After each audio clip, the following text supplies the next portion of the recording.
Good afternoon, I'm Jeff. I'm a sewer tech Northwest. Today we're at property address 6090 Southeast Oetkin Road here in Milwaukee. We're located at the rear of the home. Just outside the door here we have a 4-inch cast iron clean out as our point of access. I'm going to insert the camera and check the overall condition and serviceability of the sanitary sewer line. We currently have water running. We'll turn that off at the very end here so we have a better look at things. But anyway, here we go.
We've been going through a significant amount of standing water here for about 10 feet now.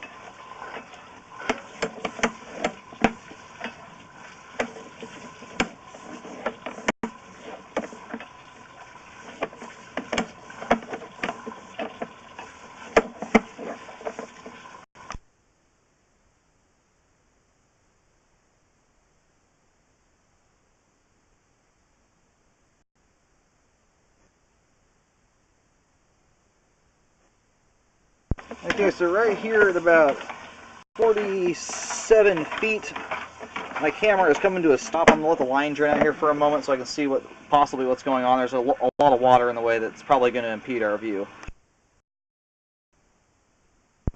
Alright, we've had the water turned off now for close to 2 minutes, so it should be all the way drained out, or as drained out as it's going to get. Unfortunately, it's not helping us with the picture here. Still can't really see what's going on, unfortunately.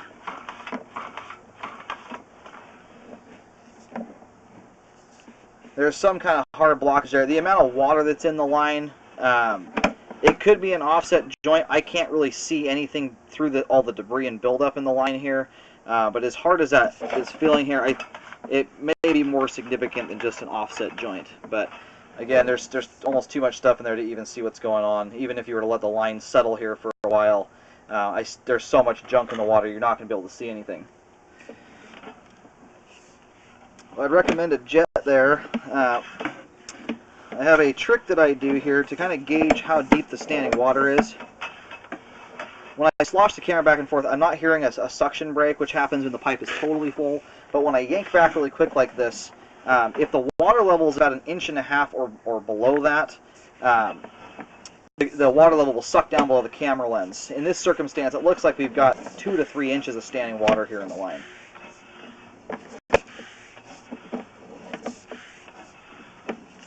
Which is catching a lot of stuff as it comes through here. And looking inside the clean out here, all the way down the clean out standpipe, there's debris that's dried and coated to the inside of that. It looks like this line has backed up before. Otherwise, you can't get debris like that coming up into the clean out. I would definitely get this belly fixed. It's significant. It's over 25 feet long.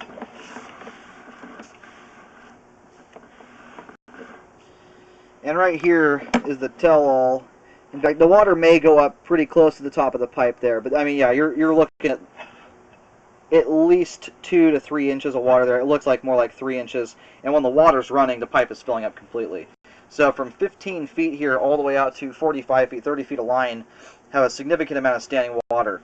There is a definite chance that at 45 feet there is a culprit there. The line is either settled significantly or there's a near complete blockage at 45 feet out that's causing all the water to dam up here.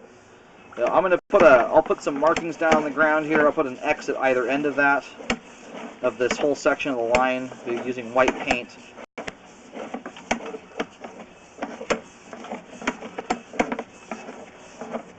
I do recommend a repair to correct this. You could start at 45 feet and see what you find there, and then from that point go back and see if it's bellied out or if there's a blockage here. Or you could get a pipe can become so offset that you've only got a ½ inch or so of space where everything's trying to flow through. So it could be something of that nature.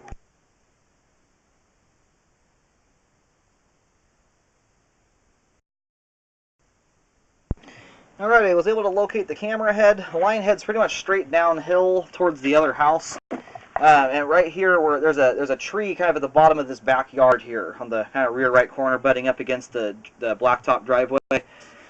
We're only about 4 or 5 feet away from that tree, and the line is only about 2 feet 6 inches deep. It's very, very shallow. So given that depth and how close it is to that tree, there is a definite possibility you've got a root intrusion coming through there, or the roots may have disjointed the pipe. With that kind of depth and that close to a tree, it is entirely possible.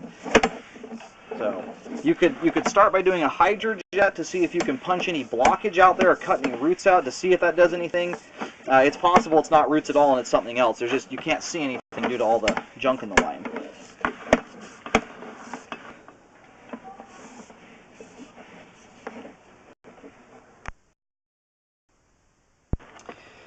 Okay, right now the camera head is in the middle of the garden here in the backyard. Picking the camera up there at about 2 feet 9 inches deep. Looks like it's very shallow all the way across. And I'll try and do one more marking here where the standing water begins at, which is at about 16, 17 feet here. Alright, this is the very top of the garden, at the top, in the top planter row closest to the house, marked with an X. So there's an X at either end and a white line or white dot in between. Most of it's in the garden area, most of that standing water there, and then again it ends very, very close, or at least the standing water and the blockage there, or whatever's going on, stops right there at that tree. That's where we can't get past. Now, I would highly recommend getting a repair done on this. This line just asking for backups. I can tell it's already happened one time.